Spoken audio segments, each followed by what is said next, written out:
Hi అండి. మేమైతే బయటకెళ్తున్నాం. ఎందుకో తెలుసా? ఈరోజు వినాయక చవితి కదా! వినాయకుల్ని చూడడానికి పోతున్నాం.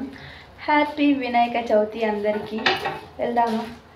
ఏంటి అసలు వినాయకుల నిమజ్జనం రోజు వినాయకుల్ని చూడడానికి వెళ్తారు కానీ కూర్చోబెట్టే రోజు ఎందుకు అని అంటారా? మేమైతే ఇక్కడ వినాయక చవితి సెలబ్రేట్ చేసుకోవట్లేదండి. బయటకెళ్ళి చూద్దాం పూజలు అని చెప్పేసి అయితే వెళ్తున్నామండి.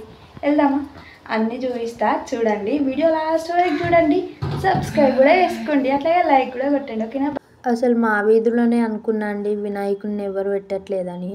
అసలు ఇక్కడ మొత్తం మా ఏరియాలో ఎక్కడ తిరిగినా ఎవరైతే వీధి వినాయకుల్ని అస్సలు పెడతలేరు. వీధి వినాయకులను ఇక్కడ ఎంకరేజ్ చేసేటట్టు లేరండి. మొత్తం ఇండ్లలోనే పెట్టుకుంటున్నారు. మొత్తం చిన్న చిన్న గణపతులేనండి. మా ఊళ్ళో అయితే 10 ఫీట్స్ అట్లా ఉంటాయి పెద్ద పెద్ద గణపతులు. ఇక్కడ చూస్తే అయితే ఇంకా ఈ చిన్న చిన్న గణపతులు ఏంద్రా బాబు అనిపించింది. ఎందుకంటే వీధిలో పెట్టే గణపతులు అయితే మస్తు అనిపిస్తుంది. ఎందుకంటే డీజే బాక్స్ పెట్టేసి అదంతా సూపర్. ఆ కథ వేరుంటుంది నిజంగా. ఎందుకంటే నైట్ 1 అవుతుందో 2 అవుతుందో కూడా తెలియదు. ఈరోజు వినాయక చవితి 9 days అయితే సూపర్గా సెలబ్రేట్ చేసుకుంటారు విలేజెస్లలో అయితే. నాకైతే మెయిన్గా ఇష్టం మా ఊళ్ళో అయితే.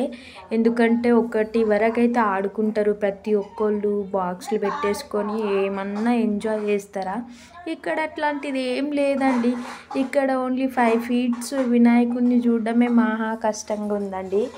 ఇంతకుముందు నేను చూసిన వినాయకుడు అదేనండి. హైయెస్ట్ పెద్ద గణపతి అంటే ఇక్కడ నేను చూసింది. ఈ వినాయకుడు అయితే చాలా బాగుందండి.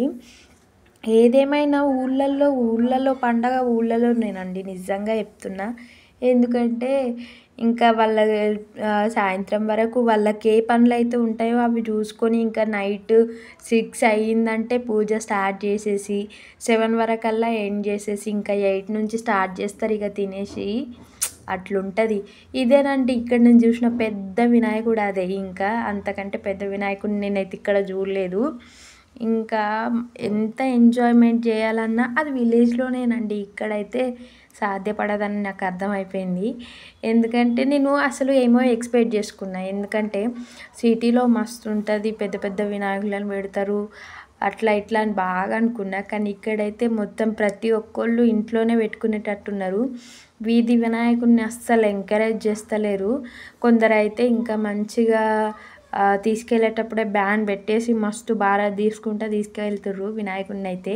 వాళ్ళు చూసారా వ్యాన్లో కూడా బ్యాండ్ కొట్టేసుకుంటూ తీసుకెళ్తుర్రు. చాలా బాగా అనిపించింది అదైతే. మొత్తం ఇదే సైజు వినాయకులు అండి ఇక్కడైతే. ఇంకా ఇంతకంటే పెద్ద వినాయకులు కొన్ని ఉండే కానీ అయిపోయాయి అనుకుంటా. కానీ మొత్తానికైతే ఇదే సైజు వినాయకులు అయితే ఉన్నాయండి ఇక్కడ. నాకైతే అదే చాలా వింతగా అనిపిస్తుందండి. మీకు ఎట్లా అనిపిస్తుంది? ఇది వింతగా అనిపిస్తుందా లేదా? లేకపోతే మీకు సిటీలో ఉన్న వాళ్ళకి అలవాటు అయిపోయిందా? మా విలేజెస్లో ఉండి ఇక్కడ సిటీకి వచ్చి ఇవి చూస్తూ ఉంటే జీర్ణించుకోవడం కష్టమేనండి. ఇంకా లాస్ట్లో పానీపూరి తిని ఎండ్ చేసేసినామండి. Bye bye.